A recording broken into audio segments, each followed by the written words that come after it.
Welcome to three born talkies. आज जो movie के बारे में मैं बताने जा रही हूँ वो एक अमेरिकन रोमांटिक मूवी है, बिल्कुल सिंड्रेला स्नो वाइट वाली फेरी टेल मूवी। आज की मूवी का नाम है द रॉयल ट्रीटमेंट। तो चलिए एक नई मूवी के शुरुआत पे।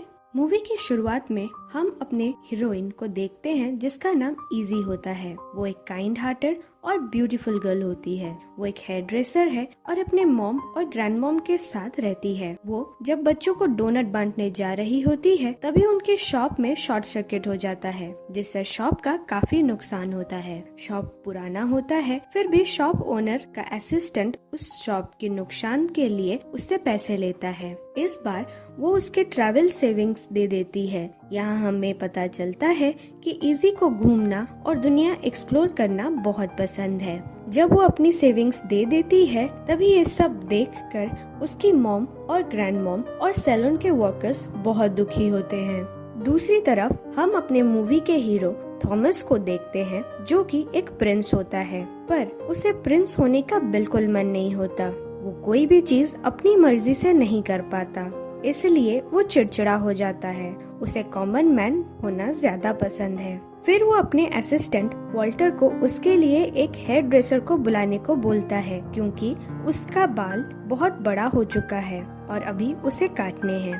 पर वॉल्टर गलती से इजी के सैलून में कॉल कर देता है। जब इजी कॉल पिकअप करती है तो उसे लगता है कि कोई मजाक कर रहा है, पर बाद में वो श्योर होती है कि उसे प्रिंस का हेयर कट करना है और उसे इसलिए $500 भी मिलेंगे। वो बहुत खुश होती है और रेडी होकर प्रिंस के होटल जाती है, और अभी वो हेयर कट कर ही रही होती है तभी वहाँ के स्टाफ्स सर्वेंट को बहुत बुरा बिहेव करते हैं। ये सब इजी को अच्छा नहीं लगता। वो प्रिंस से इस बात पे लड़ती है और वहाँ से प्रिंस का आधा हेयर कट किए चली जाती है। सैलून आकर वो ये सारी बातें बताती है और बताती है कि उसे पैसे भी नहीं मिले क्योंकि उसने आधी हेयर कट की और वो पूरे रास्ते चल चल कर आई। वो ये सब बता ही रही होती है कि तभी सैलून में थॉमस आ जाता है और उसे सॉरी बोलकर उसे उसके पैसे देता है और अपना हेयर कट कंप्लीट करने को कहता है। ये सारी बातें इजी को बहुत इम्प्रेस करती हैं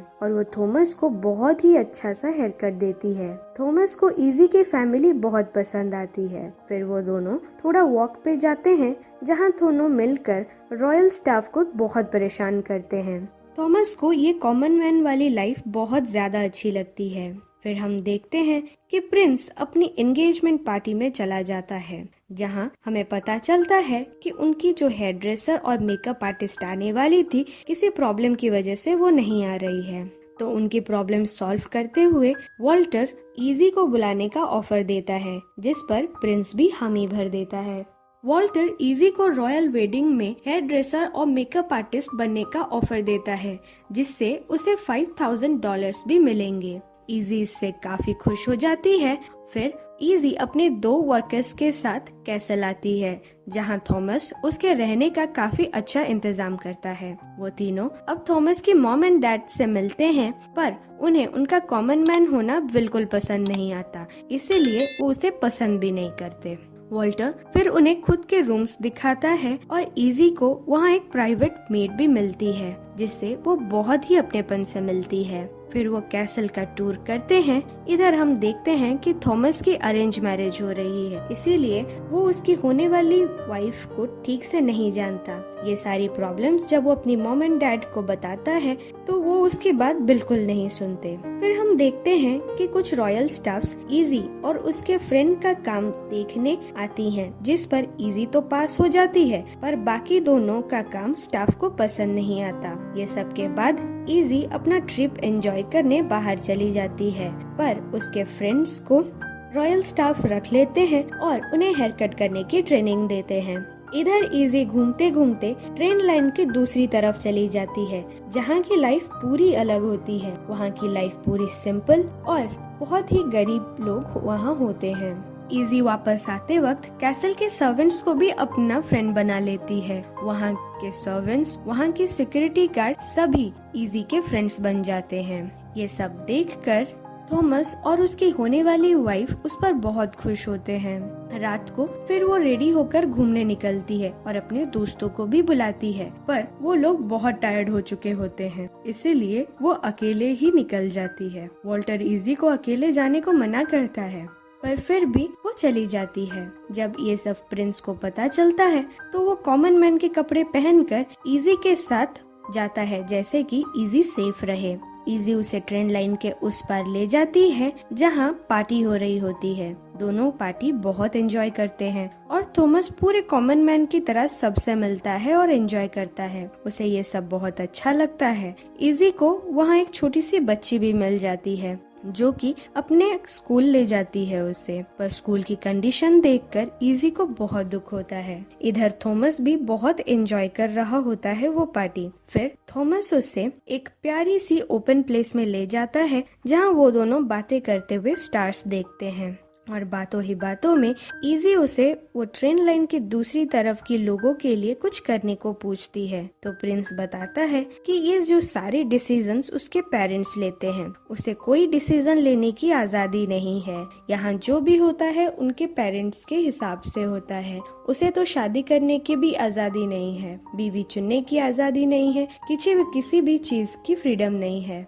फिर वो दोनों कैसल वापस आ जाते हैं। तो इजी को थॉमस के बिहेवियर में थोड़ा चेंज लगता है, तो वो उससे पूछ लेती है, क्या तुम मुझे लाइक करते हो? तो इस पर प्रिंस उसे मना कर देता है, पर जाते वक्त वो उसे बोलता है कि इजी, अगर तुम कुछ करना चाहती हो, अगर चेंज लाना चाहती हो, तो अपॉर्चुनिटी का वेट मत करो, काम करते रहो, वहीं अपॉर्चुनिटी मिल जाएगी। सुबह जब ब्रेकफास्ट टेबल पे थॉमस अपने पेरेंट्स से उस टाउन के बारे में डिस्कस करता है, वहाँ हमें पता चलता है कि वो टाउन उसके इन लॉज ने खरीद ली है और वो उसे फिर से डेवलप कर देंगे। फिर प्रिंस अपनी वेडिंग की तैयारी के लिए अपने इन लॉज से बात कर रहा होता है। तभी इजी वहाँ से गुजरती है तो उसका पूरा ध्यान इजी पे चला जाता है। इधर इजी प्रिंस की रात की बातों से इंस्पायर हो जाती है और सुबह टाउन के स्कूल के लिए चैरिटी जमा करती है। वो कैसल के सिक्योरिटी गार्ड के रूम में सारे चैरिटी का सामान रखवाती है और पूरे टाउन में चैरिटी के लिए पैम्पलेट बांटती है। वो फिर कैसल वापस आती है और अपने प्राइवेट मेट के साथ टाउन के बच्चों के लिए कुछ खाना बनाती है और देखते ही देखते वहाँ एक छोटी सी पार्टी हो जाती है। तभी वॉल्टर भी वहाँ आता है, पर गुस्सा होने की वजह वो उनकी पार्टी में शामिल हो जाता है और देखते ही देखते बहुत एंजॉय करते हैं सब। फिर हम देखते हैं कि प्रिंस की फियांसी और प्रिंस एक बिजनेस प्रपोजल डिस्कस कर रहे होते हैं, जहां प्रिंस की फियांसी उसे बता रही होती है कि वो शादी के बाद कौन से बिजनेस करना चाहती है, पर थॉमस तो बस इजी को विंडो से देख रहा होता है और कुछ देर बाद उसके पीछे पीछे चला जाता है।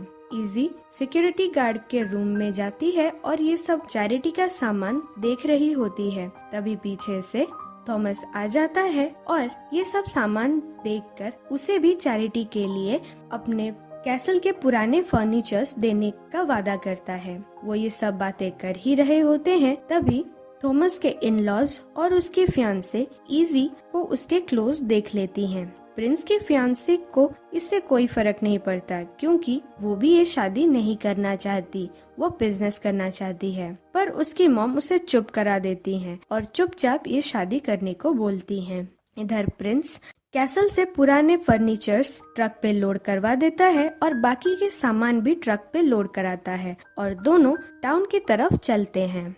बातों ही बातों पे इजी बताती है कि जब वो पहली बार न्यूयॉर्क आई थी तो उसे न्यूयॉर्क बिल्कुल पसंद नहीं था, तो इसलिए उसके पापा ने उनके फ्रेंड से एक हॉर्स लिया और उससे उस पर पूरा टाउन घुमाया और फाइनली उसे आइसक्रीम खाने ले गए और ये उसके पापा के साथ उसकी बेस्ट मेमोरी है।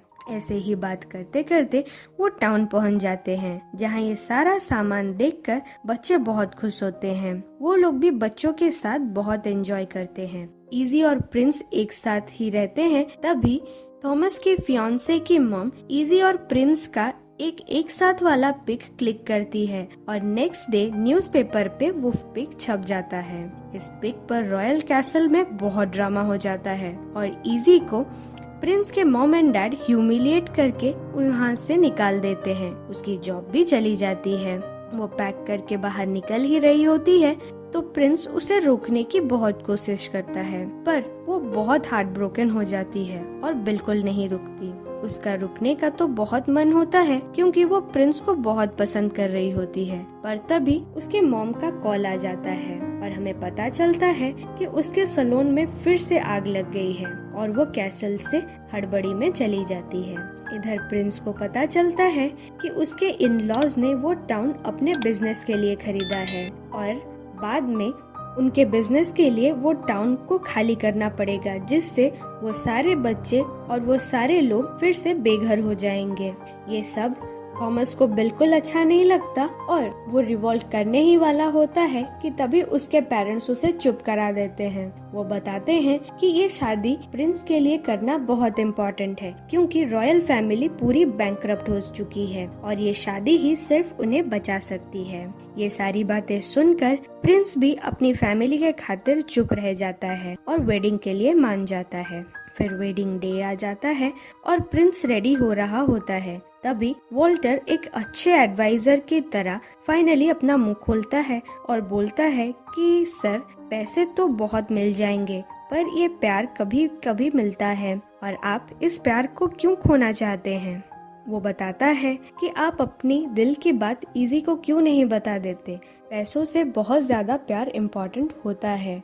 प्रिंस भी ये बात से एग्री करता है और पहले ही जाकर अपनी फियांसे से बात करता है और ये वेडिंग नहीं करने का रीजन बताता है। उसकी फियांसे भी ये शादी नहीं करना चाहती, इसलिए वो भी ये सिचुएशन समझ जाती है और उनकी शादी तोड़ देती है। इधर फिर हम इजी को देखते हैं जहां इस बार वो उस सैलून के ओनर से नहीं डरती और उससे अच्छा सा मजा चखाती है। शाम को वो अपने मॉम से बात कर रही होती है और वो बताती है कि वो हमेशा हेयर ड्रेसर बनकर नहीं रहना चाहती, वो अपने पापा की तरह दुनिया एक्सप्लोर करना चाहती है और ये बताकर उसका मन हल्का हो जाता है। वो थोड़ी देर अपने बैल्कनी में आती है, तभी वो नीचे देखती है तो वो थॉमस बिल्कुल उसके पापा की तरह हॉर्स पे सवार होकर उसके घर के नीचे आ जाता है। वो अपने प्यार का इजहार बड़े ही रोमांटिक तरीके से करता है और फिर दोनों किस करते हैं।